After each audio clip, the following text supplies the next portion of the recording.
And that's how I look at it. What makes him get more respect than me? You my next door neighbor, you know, I tell him, you got yours from your family. I got mine from the ground up, from hard work and dedication. Floyd Mayweather is one of the greatest ever.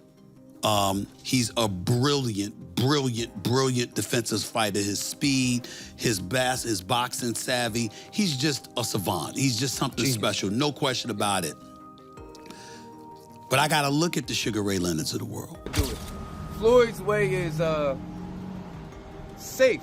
Not in a punk, but it's like the safe way, like nothing ain't gonna go wrong. But that's how he fight. That's his characteristic. Floyd Mayweather explodes after Stephen A. Smith downplays his legacy and says that Terrence Crawford can beat Floyd. Stephen A. insists Mayweather is not the greatest fighter ever, as he claims to be, and argues Sugar Ray Leonard was far superior. He further states that Floyd's best wins came at lightweight, while he failed to dominate at higher divisions. Smith also dismissed the Canelo fight as not that impressive, sparking outrage from Mayweather, who refuses to let such criticism slide. It's not just about your skill set.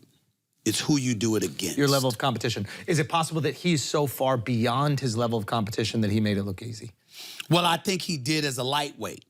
When he went up to the welterweight division, not so much. You know what I'm saying? Now, if taking out Canelo the way he took out. Well, he just gave him a boxing lesson, but Canelo was 22 years old. See, I remember That's an excuse, though. Well, I don't like this, like he's 22, he's too young. I will tell you this. Well, you know, you do have to take that into consideration. The guy had 100 fights. Well, let me explain.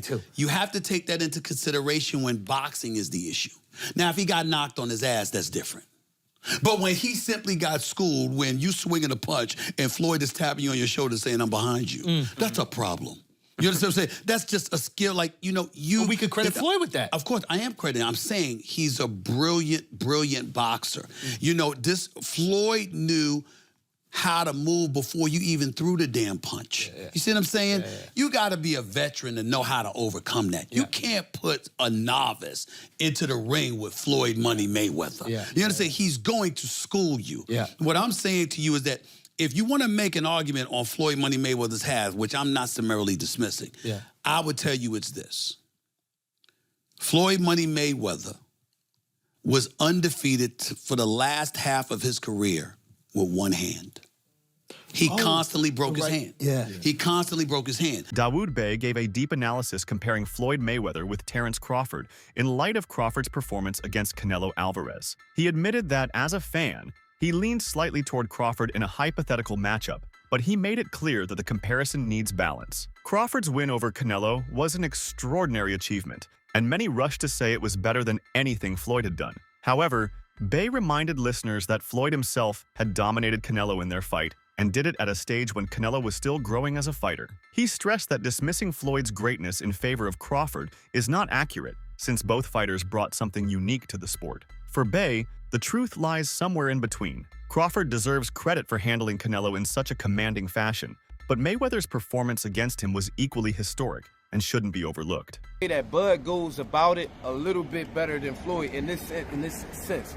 Floyd will, like, when Floyd fought Canelo, he was standing right there. He wasn't running and all of that. He wasn't doing all of the stuff that they say, oh, runner, Mayweather's a runner. He wasn't doing that versus Canelo. He was right there. And I can't even really remember Canelo catching him like that, like with nothing. With Bud, I could remember Canelo catching Bud a couple times, but Bud, like, gave him the, all right, put your foot out, what's up? Boxing turn, boxing turn, boxing turn. Like, and was like really standing there and like giving it to him with another type of energy. It was, the energy is more so like, all right, what's up? Like, you can't beat me. Floyd energy be like, bop, bop, I'm better than you. You see what I'm saying? They don't really be respecting that all the time. They'll acknowledge it like, yo, I ain't gonna lie, he hard to catch. But they be like, nah, you didn't beat me up. Bud go about his fights in a way where as though the Mexican fan base gotta be like, I ain't gonna lie, Canelo, he hollered at you. Like, he came at you too. He didn't just be better than you. He was better, and then he was like, all right, I'm gonna come at you. And I think they really respect that. Shit, I respect it. I don't think it's not, I think the less you get hit, the better. I'm always gonna take it that way. So, you know what I'm saying? As a boxing fan, the kind of boxing fan that I am, I would have leaned towards Floyd's performance, but Bud's performance was like, If I'm a casual fan, I'd rather watch the way Bud do it. Trainer Bozy Ennis spoke passionately about Terence Crawford's standing in the sport. He responded to critics who questioned Crawford's achievements, saying that Crawford has proven time and again that he is one of the greatest of his era. Ennis highlighted Crawford's ability to take chances no matter the opponent, pointing out that Crawford never backed away from dangerous fights. In his eyes, Crawford thrives when facing risk, and that separates him from many of his contemporaries. By constantly challenging himself against the best, Crawford carved out a place among boxing's elite. Ennis stressed that people should stop trying to diminish Crawford's accomplishments and instead recognize that few fighters in history have managed to be as versatile, daring, and successful as he has. I think he could have got the stoppage. He'll tell you that if he had to sit down a little bit more.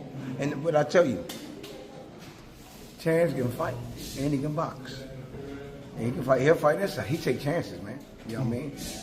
And that's how you be great, man. And he one of the greatest out there now. I think he's great. I think he's the best out there right now in that division. You know what I mean? What's left? For Terence? Yeah. If I was Terence, I would retire. That's what I would do. He did everything, man. He done everything, man. You know what I mean? Look how many titles he done won. All that stuff, you know what I mean? I think I'll go off one in the sunset, man. You know what I mean? You don't need no more money.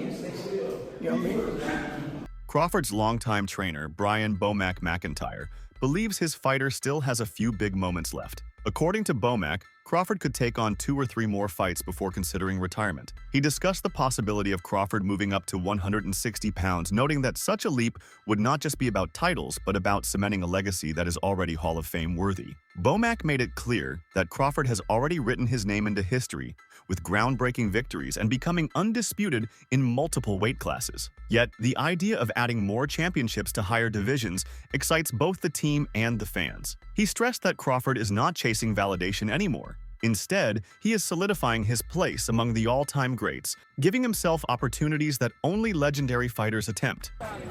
The second time. They can't take it away from him either. Does this one mean more to you than the other ones? Yeah, it does. Yeah. It gives us the opportunity as a team to go into the Hall of Fame. Instead of a fighter going in there, instead of a coach going in there, it gives us a better chance of going there as a team. Well, congrats on that. I know that means a lot to you and the team. Definitely that. You know, I asked Bud this after the fight 2 weeks ago. Would he consider this his signature win? He said, yeah, one of them. Do you think that was his signature win of his career? Well, the last fight? Yeah, the Canelo win. Oh, hell yeah. Yeah. Because he was the underdog. Everybody thought that, you know, he was going to get beat. What's up? He was going to get beat. Surprising. So what's next for Bud? What do you want to see him do? I just want to see him, you know, spend time with his family because, you know, training for a fight, you be gone a long time. You're going away from your family. And it could take a toll on you after a while. So, as his trainer, do you feel like he should just sail off into the sunset after this monumental well, win? you know what? They made it look so easy. Shit, you know what I'm saying? Shit, got 2-3 more in him and shit. You know what I'm saying? Training camp will try harder. You know what I'm saying? Timothy Bradley offered heartfelt words about Terence Crawford's influence. He explained that young fighters often struggle with doubt, especially when critics undermine their progress. Crawford, however, showed what perseverance and determination could achieve. Despite the skepticism that surrounded him early in his career, Crawford kept proving doubters wrong with his performances in the ring. Bradley emphasized how Crawford became a source of inspiration for the next generation by achieving what many believed was impossible, becoming a multiple-time undisputed champion in different divisions. For Bradley, Crawford represents more than victories. He represents belief, courage, and proof that hard work can overcome any criticism. Young fighters now look to Crawford not just as a champion, but as a role model who embodies the spirit of never giving up. And the man that you have become, you're a true inspiration to the youth, man. Anybody that's troubled, any troubled kid out there, man, they can look at you and say, hey, man, I got a fighting chance to get myself out the situation. All I got to do is make that choice. That's what you did, Crawford. You made that choice, man. You made that choice to change, bruh. You know, you saw going down, man, years ago, man, in 2008, man, when that bullet came through that window, you knew you had to do something or you'll end up 6 feet under, bro. You know? So that courage that you had, man, and that will that you had and that mindset of change, man, and the gym, you know, grooming you and turning you into a man, because that's what boxing does. See, people don't understand, man, that boxing is more than just throwing punches. You know, boxing teaches you discipline. You know, it teaches you love for people, love for others, man. You know, working together. You know, you're there constantly every single day, man. You know, spending time there perfecting a craft, man. Perfecting yourself, understanding yourself, learning more about yourself each and every single day. You push it inside the gym. You know, boxing is more than just throwing punches, man. You know. Floyd Mayweather's journey transcended boxing itself. As Oladipo described, Mayweather carefully built two personas, Pretty Boy Floyd and Money Mayweather, both of which captured the public's imagination. Early in his career, Pretty Boy Floyd was a fearless risk-taker who delivered highlight reel knockouts. Later, Money Mayweather emerged as the ultimate businessman who mastered defensive boxing and turned every fight into a global event. His pay-per-view success and ability to market himself made him a phenomenon beyond the sport. Oladipo credited Floyd's genius not only in the ring, but also outside of it, saying that he created a business model modern boxers still try to emulate. By blending technical mastery with entertainment, Floyd became more than a fighter. He became a cultural icon and the architect of boxing's new economic era. I'm sorry. He's a genius. He is a fucking... You know, when I get bored with today's crop of boxers, and Terence, to be fair, has kind of helped me out of my boredom, but sometimes I just go on YouTube and I watch the 24/7s and then I watch the fight. I'm not joking. I watch the whole fucking episodes and then I watch the fight. And my guy is a genius. A genius. There will always be an argument, oh, you should have fought that person then. And I get it. I get it. All right? It's kind of the argument you can't throw at Muhammad Ali, right? You could throw that argument at Floyd. But dude, unbeaten is unbeaten. Unbeaten is unbeaten. Multi-weight world champion is multi-weight world champion. Do you know what I mean? I've never seen a boxer so like, I'm going to work you out, and then when I work you out, you're done. Shall I repeat that? I'm going to work you out, and when I work you out, you're done. And Floyd had this thing where first 2 rounds, you think, oh, shit, man, this guy's in this fight, and then he works you out. And then he works you out. Floyd, Pretty Boy Floyd was better than Money, but Money Floyd had, obviously, the fights, right?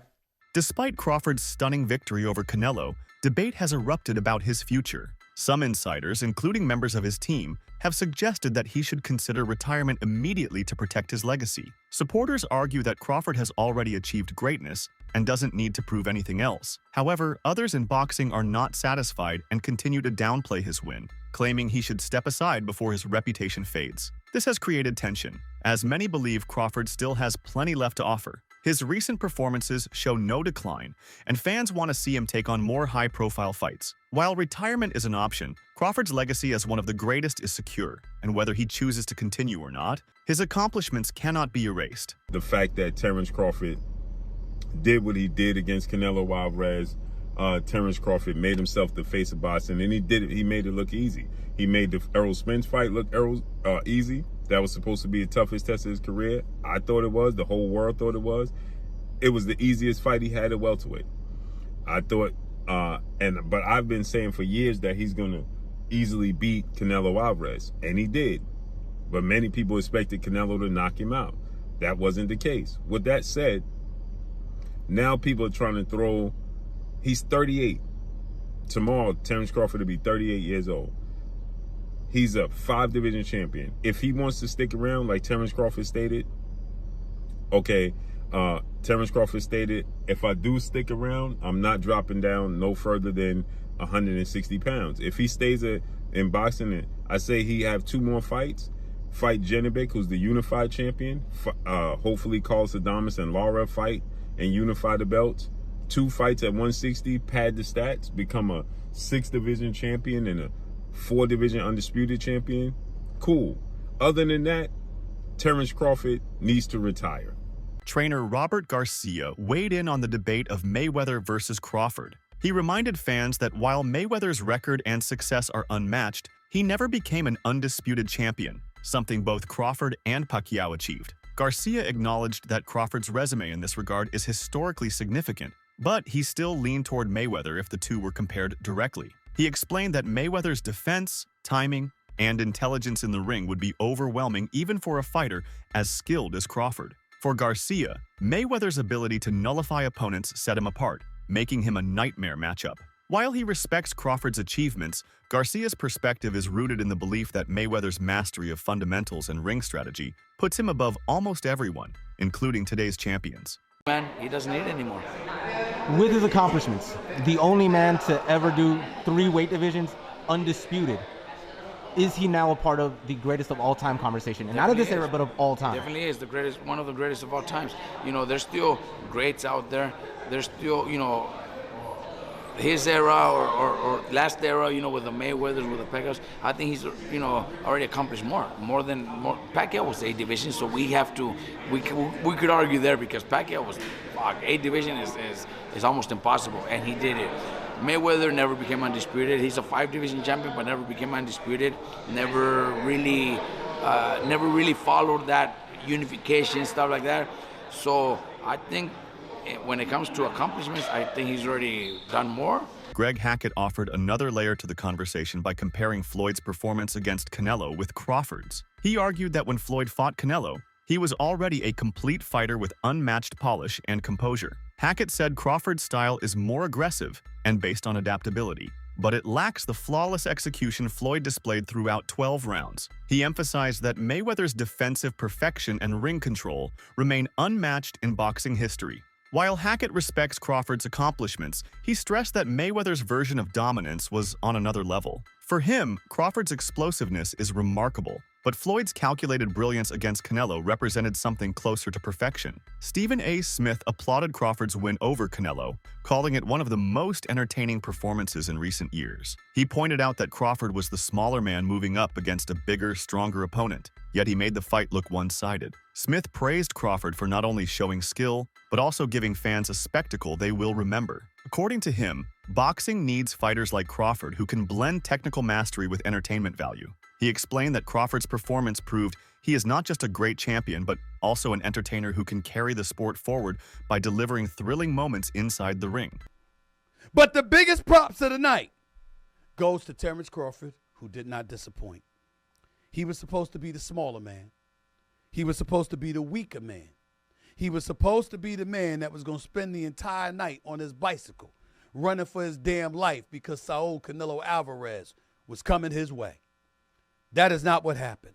What happened instead, ladies and gentlemen, was a masterclass in boxing by Terrence Crawford. Now, to me, the fight, some people were saying it was severely lopsided and stuff like that. I'm not going for that. I'm not feeling that at all. It wasn't like that at all, okay? Veteran journalist Dan Rafael took a long-term perspective on Crawford's career. He argued that Crawford no longer needs to fight to validate his place in boxing history. His record speaks for itself, undisputed in multiple divisions, victories over elite opponents, and a reputation for dominance. Rafael said that when fighters reach this level, the goal should shift from proving themselves to protecting their legacy. For him, continuing to chase unnecessary fights could risk tarnishing what Crawford has already built. Instead, he believes Crawford should enjoy the recognition of being one of the sport's greatest achievers. His resume, filled with historic milestones, is more than enough to ensure that he will be remembered as a legend, whether he decides to continue fighting or step away now. You'd expect, but he stood in the pocket, like he's not moving anywhere from him. He's using his head moving, he's not being stupid, but he's not necessarily moving away from Canelo. Like you said, he's walking the, quote-unquote bigger man down and forcing the action rather than going off, reacting to Canelo's attacks. So I think it was such an impressive display. But it sort of begs the question now, when you've a 3-time undisputed champion, I know money's important, financials, we always talk about that. His legacy is intact regardless. We'll start with Terrence. What does a Terrence Crawford do now? Like, what's the next thing that he does? Because you look around and go, is the only way that he really gets that ultimate chance if he goes up again? And do you say, what do you do? I don't quite. Yeah, I mean, he was asked those questions at the press conference. He made 2 things clear. one, he's not going back to 154, and I say that because some people suggested about possibly pursuing a fight with Ennis, who has his debut in the weight class coming up. Yeah. That's probably unlikely. He's not going to go back down in weight. And I mean, no disrespect to Ennis, but Ennis is a guy that's known within the diehards of boxing. He's not in any way known beyond the boundaries of the hardcore boxing fan. So I don't know if that makes sense for a lot of different reasons for him. Not to say I wouldn't, as a boxing fan, enjoy watching the fight.